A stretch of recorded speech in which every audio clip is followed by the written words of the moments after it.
detailing a brewing hostage situation. It seems that Michael Williams has barricaded himself in his apartment along with his brother DeMarcus. He also shot and killed his mother, Cassandra Williams. The call was brief, but gave us information regarding his potential mental state. Has anyone tried to regain contact with Michael? The call bounced when attempted, and calls from negotiators outside have fallen on deaf ears. It sounds like Michael may be firing a weapon inside his room. Yo, what is up, guys? It's GameOver's back again here to do another review for you guys today, man. Today we've got a really cool game. Today we are reviewing Ready or Not. Yes, the SWAT tactical first-person shooter. This game is really interesting and really cool. The game actually released in 2021 in December. But the game has received various updates, and it just got a recent new update, and the update released on PC, PS5 and Xbox Series X. What sets it apart from other shooters even in 2025, Ready or Not is just so different, man, and it is so unique actually. Just bear in mind that this is not a AAA game. It was made by a smaller studio. And what they essentially created here is a SWAT simulator. So you are the main leader of a SWAT crew, and you've got to go in and you've got to complete these missions, right? But these missions are so diverse, different, and it actually borderlines on realism and slow, methodical, and very cool paced gameplay. And yeah, that is the introduction for today, guys. Today we are reviewing Ready or Not. As you know how I do my reviews. If you didn't know, what I do is I compile a bunch of topics in a video, going over the game's specific mechanics and things, and then at the end of the video I give the game a score. Then hopefully you will decide if you do want to play the game or not. But yeah, let's get into it. Without further ado, let's talk about our first topic, which will be gameplay. So the gameplay is basically the best part of this game in my opinion. Yes, it is slow, it's a little bit methodical, and tactical realism is required in the game. The use of commands, like you gotta use commands, you gotta command your team. There's non-lethal options as well, and a lot of planning that goes into the missions. The AI response in this game is actually pretty cool, depending of course on what difficulty you do want to play. You gotta go on 3 difficulties. You got casual, then you got standard, and you got hard. Standard is basically the main difficulty that you got to play with. I think for standard you got instant death, permadeath elements as well in the hard difficulty. So when you die, you've got to start the game from over. The gameplay, of course, like I said, it's slow. Depends how you want to play. Basically, you can approach this game in any way you see fit, and how you respond to these operations is completely up to you. How you clear a room, how you help hostages, how you defuse bombs, how you get information, how you clear rooms, things like that. Like I said, you gotta actually use commands to command your team. Like, gotta check if doors are clear, if the use of like cameras and things like that. You can see what approach works best for the specific situation in the mission. And yeah, like I said, the gameplay is the best part of the game. The weapons in the game are really cool. I love the gunplay. It's so realistic. Even the sound, like we'll get into that a little bit later, but like the sound of the weapons are really cool and very realistic as well. So yeah, that is the gameplay in a nutshell. You've got missions that you gotta complete. These missions are up to, I think it's like more than 30 missions, I think. But yeah, there's like more than 30 missions that you can play up to this point. They really updated the game, and are still giving updates for the game up to this day since 2021. And yeah, I would say this game has the best like tactical gameplay. Of course, you got Ubisoft's Rainbow Siege, but Rainbow Siege is more like an online game, and this game focuses more on like story mechanics. But like I said, it's not a triple A game, so it's not like a fully fleshed story. There isn't like cutscenes, a lot of cutscenes and everything, but there is a sort of a story to it if you do like read the briefings of every mission, and if you do like check in on the briefing room, if you check in on certain things happening in the police station. That is really cool though, and like I said, it's not a triple A game, so they didn't have the budget to create like these cutscenes and everything. But even without these cutscenes and with this lack of story, it still has very, very good gameplay, and it still feels very well to play. I've been playing this game for like the past week, and I really love this gameplay. Very, very cool. I can talk so much about the gameplay, but I feel like we definitely need to move on. The next thing I do want to talk a little bit about is the realism and the immersion. Okay, so for the realism and immersion, we've got very realistic weapon handling, like I mentioned. The weapons handle very realistically, like in real life, how weapons would handle. You got the recoil, and then of course you got the breaching mechanics. You can breach doors. The realistic squad coordination and the tension-filled missions. Like, you gotta put together the pieces in particular missions. You never know what to expect in certain situations. You can have like a hostage, and then you gotta decide how you need to approach the situation. Where do you want to send your squad? How do you want to shoot if you do want to take the shot and make sure you keep the hostage alive, it's got to be a direct headshot, or you got to shoot the gun out of the guy's hand or whatever.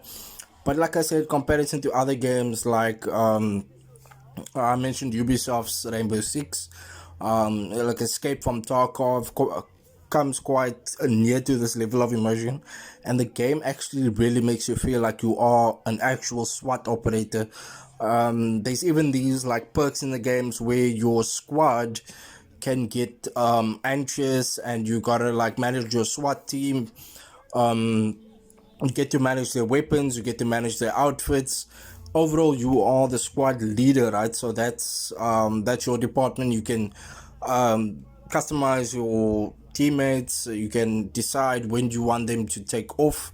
If you don't want them for a particular mission, you can send them on a vacation. You can send them on therapy, things like that. There's these like management sim vibes as well, so that also just adds to the realism and the immersion of the game, of course.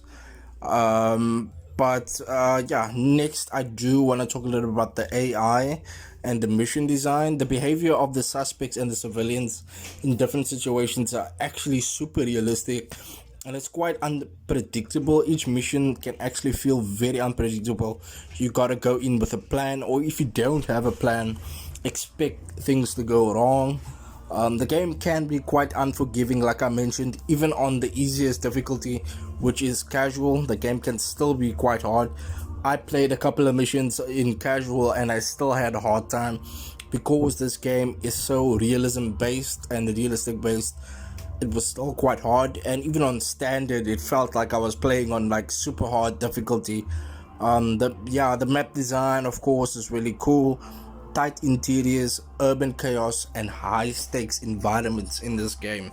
So yeah, that is it for AI and mission design. Next, let's talk graphics and audio.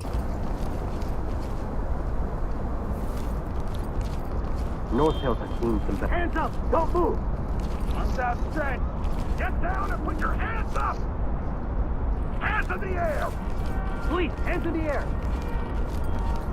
Police, get down! Hands in the air!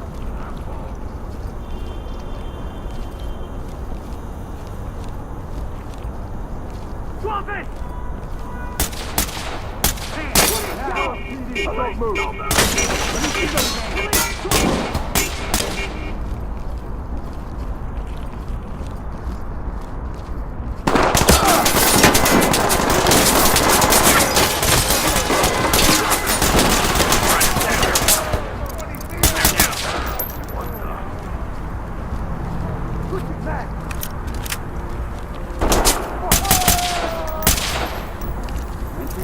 talk. Contact down. Doc reporting. Thames notified.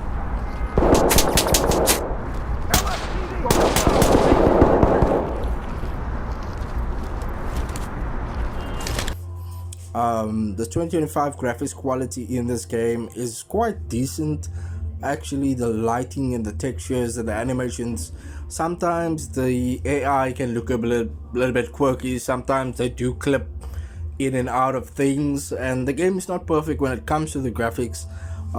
There's the draw distance might not be that good in particular maps, but it does still hold up quite visually, and technically they have updated the game to look really cool in 2025. And if you're playing on PS5, the game just looks amazing, and on PC, playing the highest settings, you get a really cool I just said cool, but you get a really cool like lighting and textures. Things just look really good. Light bounces off very cool in the game. The ambient vibes there, and it does really hold up. And like I said, the game gets updated, and this is the recent update that I played, and it looks really good. And the audio, of course, really well done. Like I said, this game doesn't have cutscenes, but you do hear your squad mates talk, and you do hear the operators talk when you go into missions. They will brief you, and while you are on particular missions, you will also have radio chatter, and you will speak to operators to coordinate missions and to coordinate certain objectives if you complete them. But one of the coolest things for me when it comes to the sound was the weapon sounds. Weapons just sound super realistic and so real, and the tension and the vibe is just awesome. So yes, next let's get into our next topic. Let's talk the updates and DLC, the new content, what is new, how much has changed since early access and the full release. And now in 2025, we've got new maps, we've got new weapons, new mechanics, and of course there's a lot of mods that's been added. Of course, the game has a very big modding scene as well. I really didn't get into mods, so I didn't test it, but I did go ahead and look on the website, and there are over like 400 mods for Ready or Not since release, and it might even be more. But yeah, let's talk about the new content that's been added. You've got the Las Ventas new stories, you've got Dark Waters, you got more maps for more missions for on the home invasion mode. There's 3 different modes that has been added, of course, and new missions. As you can see on screen, I'll just pop some gameplay of the new content, as you can see. And with the Dark Waters, you get access to the new ship, the ship missions, and you get access to the scrapyard mission. And then, of course, for Los Santos stories, Los Santos is actually the fictional Los Angeles, which the game is based in. And yeah, the game's received quite a little bit of new content, which was really cool. It was cool to play these maps and see what is new and what they added. And of course, for these maps and missions, it still holds the same pristine awesome missions and awesome AI and realism that it has been offering since release. And they are doing a little bit better with new weapons, of course, new mechanics, and a lot of more new things. So when you complete the main missions, which are like more than 20, I think 20 missions or 25, you can go ahead and hop on to Dark Waters, Home Invasion, and Las Ventas stories, of course. So yeah, next I do want to talk multiplayer. Let's talk multiplayer. Playing with friends, of course. The communication is really cool. There's a lot of planning that takes place, and of course there is some toxic people that you got to be aware of. But besides that, the game is still quite cool to play multiplayer. You can play with a squad, or you can play solo, and it is really cool and quite challenging. But I think I found myself more interested in playing the main missions and of course the side content. It just felt better to not have a squad, because like sometimes they don't understand like your language or whatever. But in my opinion, it's best to play the main missions other than playing multiplayer. But you can check out multiplayer and see it for yourself if it does work for you. Next, I do want to talk verdict. So, final talk about the game, who'd enjoy the game the most, and of course, my personal score. Like I said, this game it focused a lot on intense realism, tactical challenges, and the deep mechanics offers the very, very high replayability. You can play a mission in a particular way and then go back to that mission and play it in a complete different way if you want to. And of course, it's a steep learning curve. That is one of the cons. So you gotta learn, play the tutorial, of course, and learn this game before you actually hop into a mission. You definitely gonna want to do the tutorial at least once. And then the occasional AI technical bugs, because this game is not a AAA game. There is a little bit of quite a few problems with it, but it isn't that bad. And I actually experienced a crash a couple of times. The game crashed like 5 times within like 6 days that I played it. And this game is not for casual shooter fans, because you gotta get used to the mechanics of the game, and it's not fast paced. It's not like Call of Duty where you get easier enemies and you gotta like on the go all the time. You gotta actually plan your steps in the game and the way you shoot and how you shoot, and you can easily die in this game as well. So that's one of the cons. But the final thoughts for the game, I think it's definitely worth playing in 2025. If you haven't jumped into it when it came out, I think 2025 would be the best time to do that, and you would definitely enjoy it the most. If you are a fan of like SWAT tactics and like, you know, like special weapons, this is the game for you, because you get to plan your strategy, go in, complete the mission, bring back the dub, and then of course get a score at the end of the game and see how well you did, how fast you did it, what time you got. And of course, when you get back to the station, you get another briefing and do the same, of course. And my rating for this game is gonna be a solid 7 out of 10. I think it deserves a 7 out of 10 for not even being a AAA game. It is really, really good to play, and I feel like they are onto something with this game.